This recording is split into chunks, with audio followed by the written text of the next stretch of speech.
Andrew was the oldest brother, and the most mischievous by far. Rob usually did whatever he was told, and Harry was too young to argue back.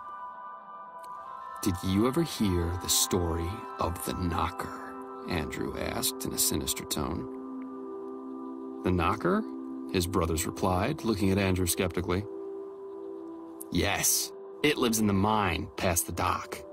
Legend has it that an old man went into the mine once looking for his dog, and some strange crystal in there changed him."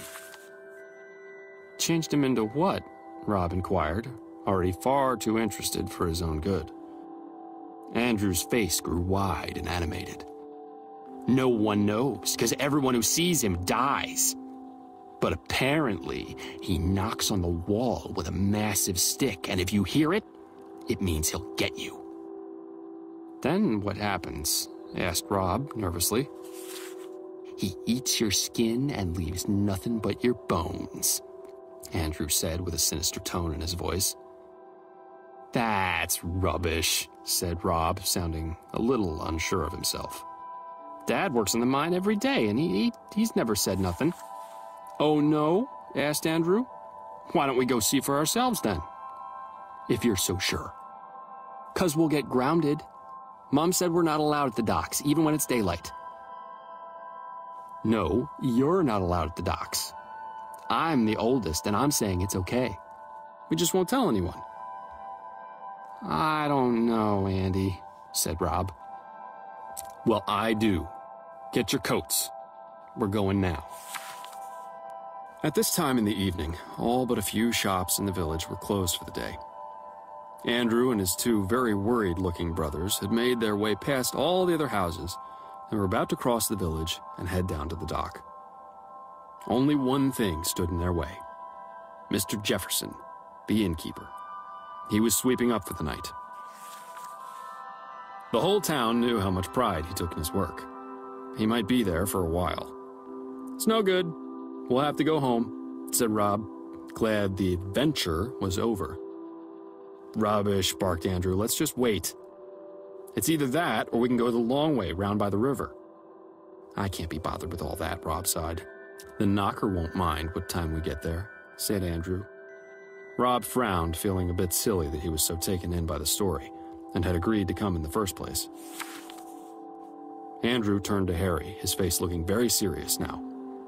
"You'll have to go home, little man," he said, winking so that Rob couldn't see.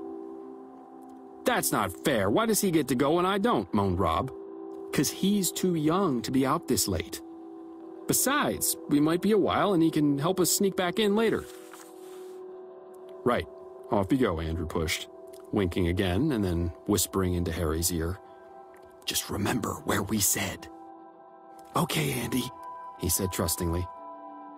And so off little Harry ran, leaving just the two of them.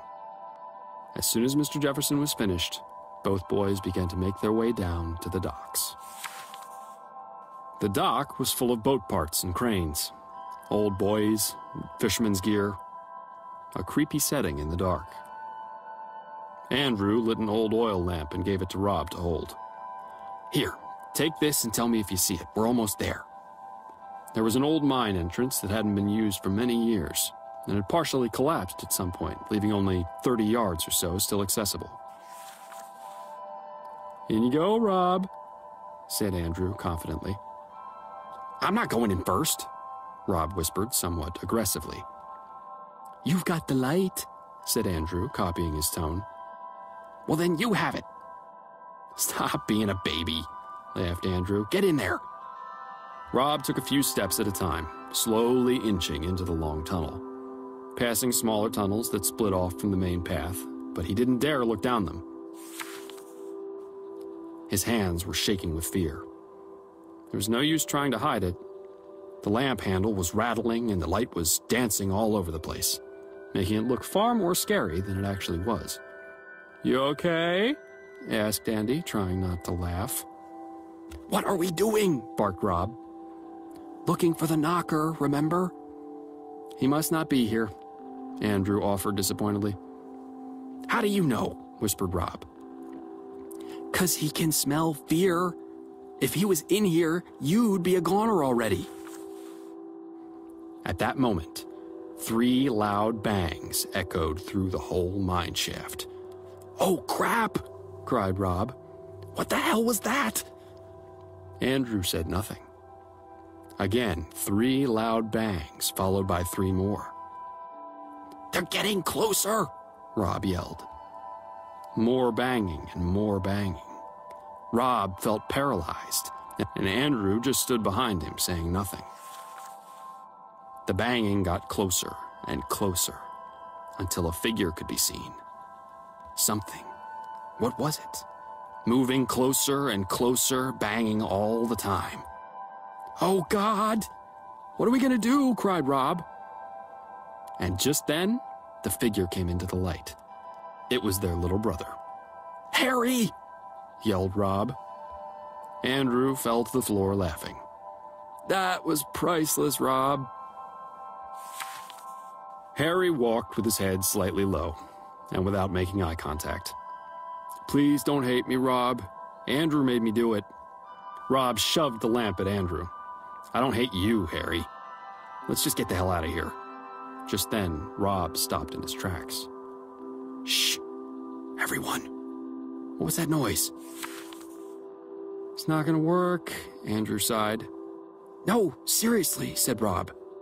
"I heard something." The brothers stood for a moment and listened. A pained groan whistled through one of the tunnels, connected to the main passageway. "Oh, crap!" shouted Rob. "Tell me that's you again, Andy." Andrew's face dropped.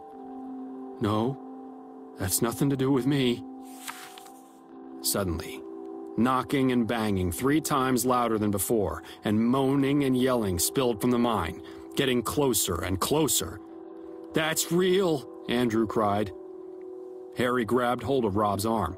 "What are we going to do?" "Let's get out of here," Rob shouted. They all turned to leave, and as they did, there was a loud bang right next to a pitch-black passageway, no more than 5 meters from where Andrew had been standing. Harry yelled out in shock. Rob followed in turn. The banging and moaning was everywhere, suffocating. Was there more than one? Andrew's first reaction was to pick up a large rock and throw it into the darkness. But in doing so, he broke loose a large support beam in the corner of the passageway. A small cluster of rocks fell from the roof, followed by a few large ones. "Oh no!" Andrew cried. "We need to get out of here now!" The mine started shaking. A huge section of the roof fell in and completely blocked one of the passageways, crushing the knocker as it fell. The sound was horrendous. The boys ran out of the mine shaft and into the dock.